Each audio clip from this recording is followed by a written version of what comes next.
practice. Not everyone was in the room, but began the practice with reality is boundless, I vow to perceive it. And that relates to the idea that many of the teachings about mindfulness that are in the popular culture leave out two very important components. I don't know if they're components or companions to mindfulness, and that is bare knowledge and clear comprehension. And so how can we understand mindfulness, bare knowledge, and clear comprehension as paths to a better experience, or a better experience in the sense of abandoning suffering? Well, I think that one way to do that is to consider the opposite of those, and that is embodied in a Pali word, Papañca, if I can say it right. So what is Papañca? So this comes from Andrew Olinsky, and it can be found on the Lion's Roar blog. I edited it just a little bit to make it a little bit clearer. People delight in proliferation. The Tathagata, Buddha, delights in non-proliferation. Papañca is one of those delightful Pali words that rolls off the tongue and hits the nail right on the head. It points to something so immediate, so pervasive, and so insidious that it deserves to join the English language and enter into common usage.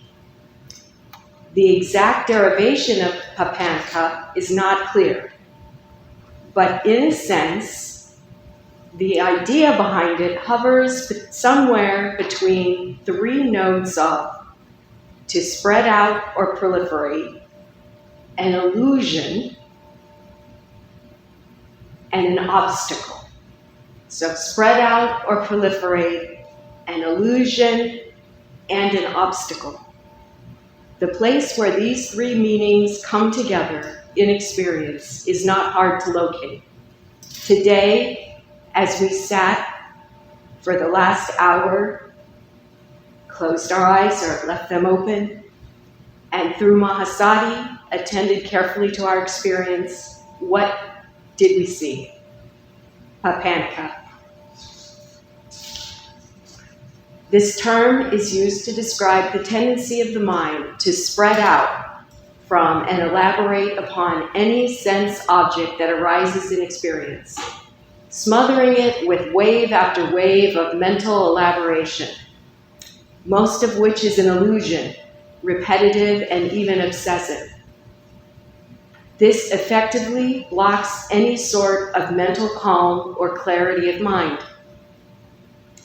These are the narrative loops that play over and over in the mind, the trains of thought pulling out of the station one after another and taking us for a long ride down the track before we even know we're aboard. Bhikkhu Bodhi eloquently, as always, says, Papañca, the propensity of the imagination to erupt in an effusion of mental commentary that obscures the bare data of cognition. Does this sound familiar to you? Vipassana meditation, particularly Mahasati, has to do with looking deeply into the mind and body to discern the various processes unfolding in each moment that fabricate the virtual world of our experience. The riot of conceptual proliferation is often the first thing one sees because it is the shallowest and busiest part of the mind.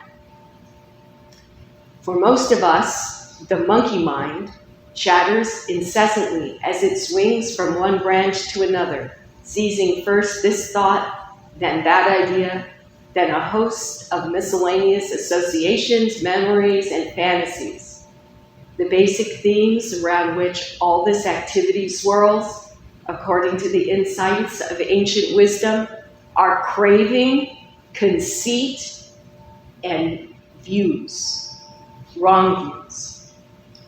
We could watch this show all day and learn very little. However, as the mind gradually steadies upon the movements of the arms or some other objects of attention, it gains strength and becomes calmer. Then it is better able to see the stream of consciousness for what it is, a sequence of mind states unfolding one after another in rapid succession. As the foundations upon which mindfulness are established become more stable, one can look upon the flow of experience rushing by instead of being swept away by it. At this point, we can begin to explore the inner landscape and, guided by the teachings of ancient wisdom, discover how things came to be as they are in our little world.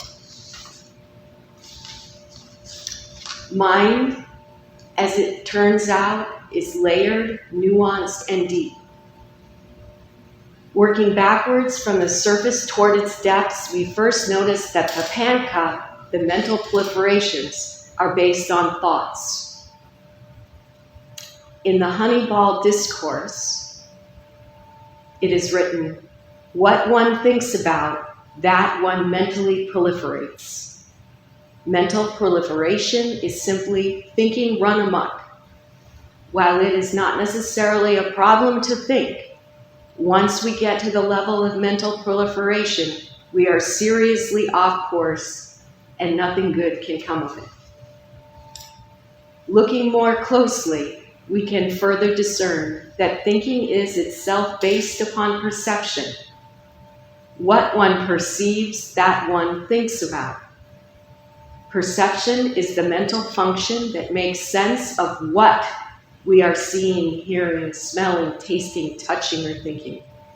It provides cognitive information about the objects of experience in the form of images, words, or symbols, which are learned in culturally specific ways. We see our world through as by means of perceptions, and more often than not, project those perceptions onto the world. Way down under all those layers of the mind are a simple moment of contact, the simultaneous coming together of a sense organ, a sense object, and a moment of consciousness that cognizes one by means of the other. This basic awareness is merely an episode of knowing, carrying no content or qualities of its own.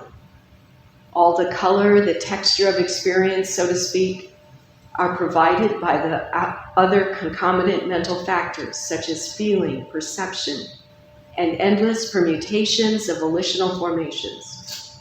Awareness itself, if we can reach it under all the whirl and spin, is tranquil and unadorned. As the mind moves through the stages of assembling experience from awareness to perception to conception to proliferation, it can move further and further into the realm of delusion. At each step, we see less of the things as they are and more of the things as we construct them to be. Meditation practice works to reverse this process.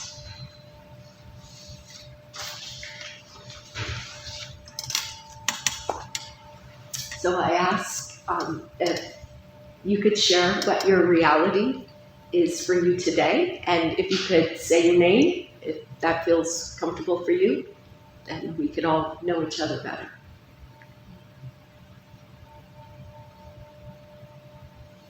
Who wants to start?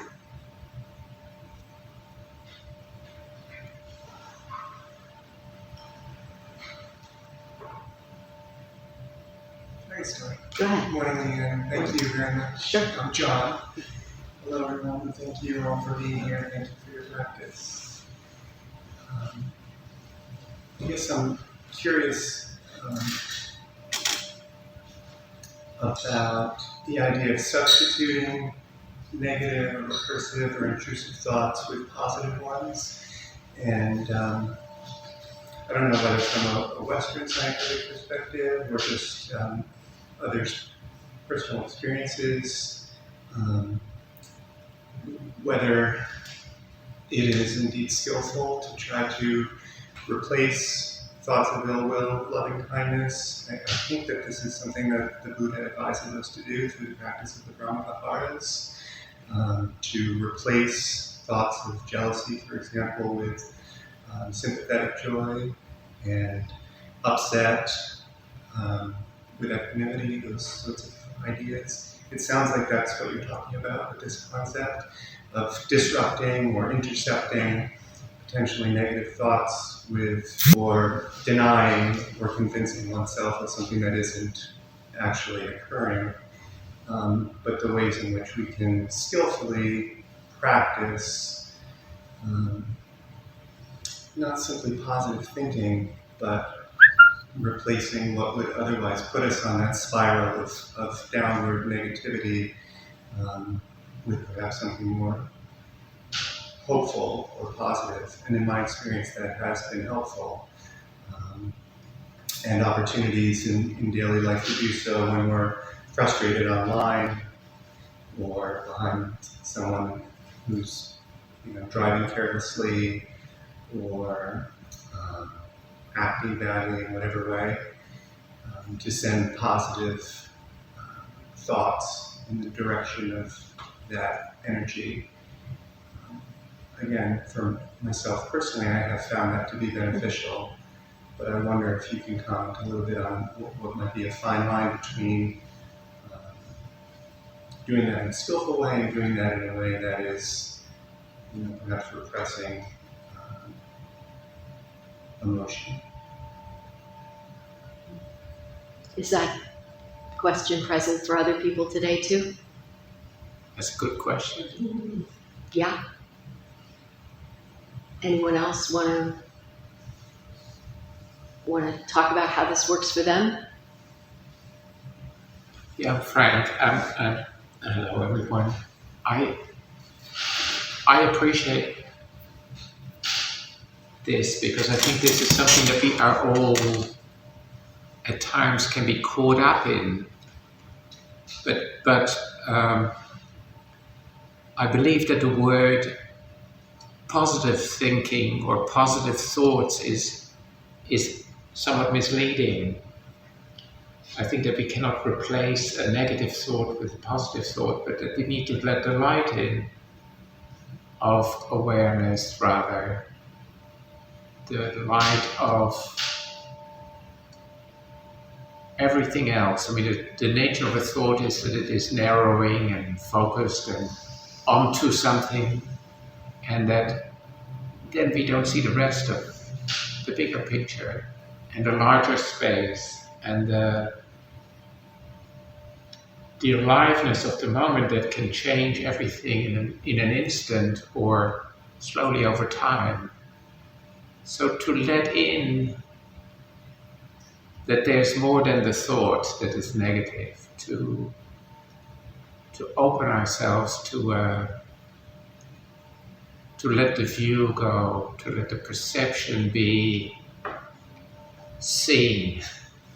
Oh, this is a negative perception. I see that I see the aversion. I see the cage I'm in. I see I'm caught in this. I find more helpful than to try to replace it out of my own will and my own, my next elaboration or my next thought. Say that's a better thought. This is, the thoughts are all just thoughts. There's not one better than another. But it's better to follow some than others, of course. So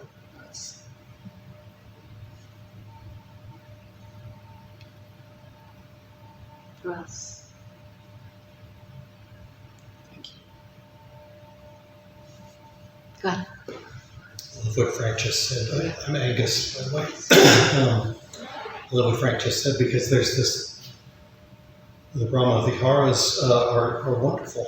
They open the heart, they open your orientation to experience. There's a little bit of a hazard in trying to replace what we think of as negative with positive, because what's lurking underneath that is aversion to the experience of something that might be unpleasant. And just because it's unpleasant doesn't mean that it's negative, right? It can be unpleasant and you can have the experience of, oh, this unpleasant experience is like this. And by turning toward it and examining it closely, you start to realize, oh, this is the stuff that's underlying that unpleasantness. I wonder where that comes from. I wonder what is making that a trigger for me, so that instead of saying, oh, this unpleasant experience is like this, I wonder what comes next, you end up replacing it with, oh, I don't like this. I think instead I'm just going to think about something positive. I'm going to think about loving something. Loving something is great, right? Yeah, I'm going to say that there's wrong with bringing love into the picture. But sometimes bringing love into the picture can be an expression of recognizing, oh, there's unpleasantness here. I wonder what happens if I open my heart to the unpleasantness and dive into that a little bit deeper. So instead of trying to push it away, bring it in, turn toward it, investigate it, embrace it, and then open yourself to, I wonder what comes next.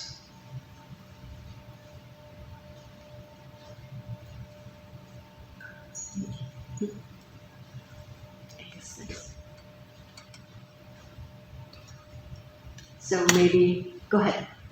I was just going to say, I think both things can be true. What Angus was describing, of course, is really going deeply into it. But in the moment, I'm thinking of long-term getting on negativity and embracing it and seeing what comes next. And then short-term, when something's very painful, sort of short-term fix. I keep thinking of an experience I had right here in this meditation hall many years ago. I don't know what it was, but something had me down in the dumps, and I could not meditate. I could not get out of this thing, and so I decided to do a walking meditation. I thought, with each step I put down, I'm going to think of something I'm grateful for. I'm going to do a gratitude walk. Because I kind of visualize two pegs can't fit in the same hole at the same time. And every step, I thought of something to be grateful for. Every step, intentionally. And it really helped. Whatever it was, which I can't even remember now, that was making me sad or worried, couldn't exist in the same space with that gratitude. And did it get me deep and look at it, embrace it the way Angus is saying, and of course that's an extraordinarily valuable thing to do. But in the short term, it was helpful. The two things just could not be there at the same moment. So for the short term, it was very helpful to substitute gratitude for sadness or whatever intentionally. Good. So you knew people. The universe brought you here to hear this today. What do you make of it all?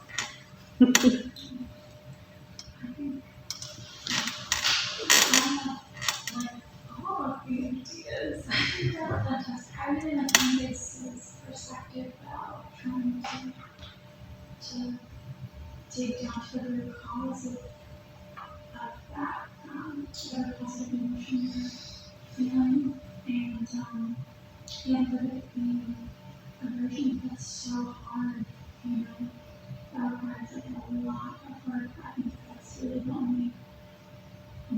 to fix something truly, like to break down to the foundation. So that's why I think your perspective is really good in the short term, because getting to the foundation of something is like a lifelong battle sometimes. Yeah. I don't think it's either or. I think Angus is not incorrect. I think what he said was enormously valuable. And but maybe you're in a crisis of some sort. Maybe there's something so immediate that you just right then you need the short-term fix. And in the short term, gratitude can really help. For me.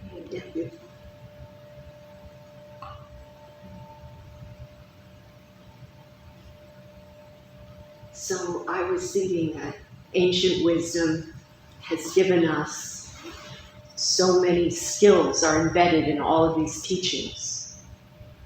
And this particular skill, so this is my own slightly way, I like to map the skills onto the 4 bodhisattva vows. And so this one, I think, maps onto reality is boundless. I vow to perceive it, as Angus said. But then maybe the loving kindness and the positive thinking map onto suffering beings are numerous. I vow to free them. So there might be a time for each of those vows to be present. I'd say them all every day, or it's not only one. But yeah, to have gratitude for the whole repertoire of skills that all of these practices point to.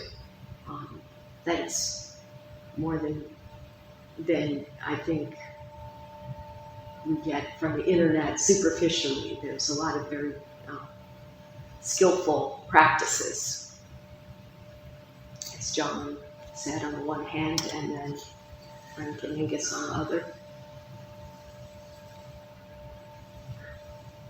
So what else? How long do we go, Frank? You tell me. We go till 11:30. Okay, but That one is slow, so we have 5 minutes. okay. So what else is here? All these skills. All that. So I'm here, Dimitri. I observed in the meditation period, and thanks to what you were explaining, this idea that thoughts are the illusion, like a layer of illusion on top of reality. Reality is like maybe what I was perceiving was that reality in the meditation period was quieter than what I'm used to. Not literally, because obviously literally we're all being very quiet, but mentally it was. I came to understand what you were saying, that where the intrusive thoughts popping in and out were fake, so to speak. Like it's hard to explain this, but the sense of illusion was like real for me. It was easier to see that all these passing thoughts are not grounded in what is right in front of me. They're not. They're specific to something maybe distant from me right now. Like I'm thinking I was looking at home that's not here, and I can observe that that's happening in my head and let that go during meditation, and that lets me be more present. It lets me understand that concept of illusion better. So that was meaningful to me when you explained that. That was interesting.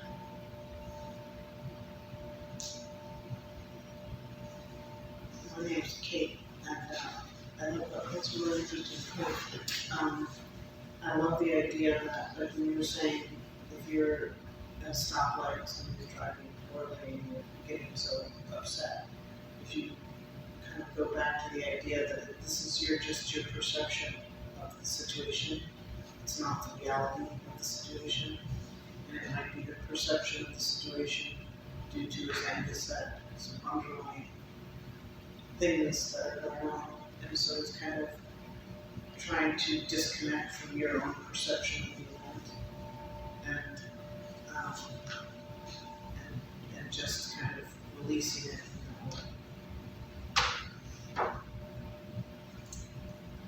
Sherry, thank you. I'm going to piggyback on what Kate just said and a little bit about what Dimitri said. One of the things that my practice has given me over the years is that with each breath, we have the opportunity to experience the space between. And as you start to be aware of some of those thoughts that come up, and you see how the brain is just going to brain, right? It's going to throw all these thoughts out there, that there's a big difference between the thought and our reaction to it. And we live in a world where it's almost like we're forced to react to everything because so much is coming at us constantly. We put ourselves in those places, whether we're doom scrolling or watching the TV or we've got a million things going on. So we're in a constant reaction stage.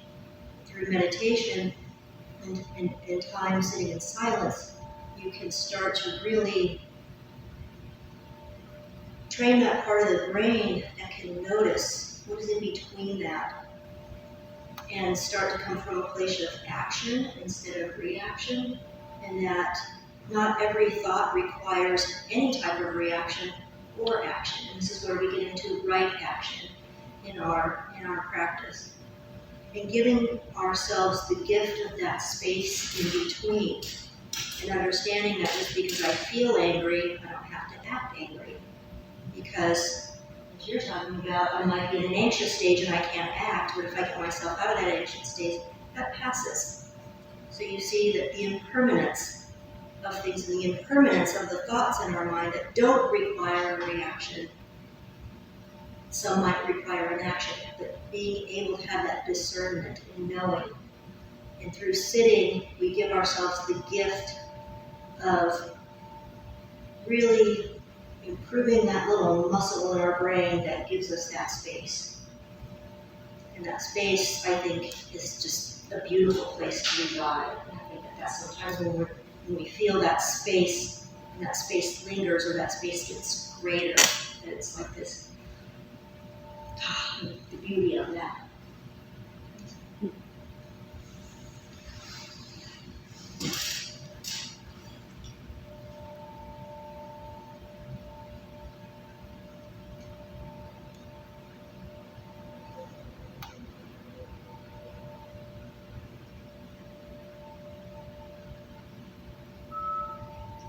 So let's bring this expanded awareness to the next moments of our day and to the week ahead.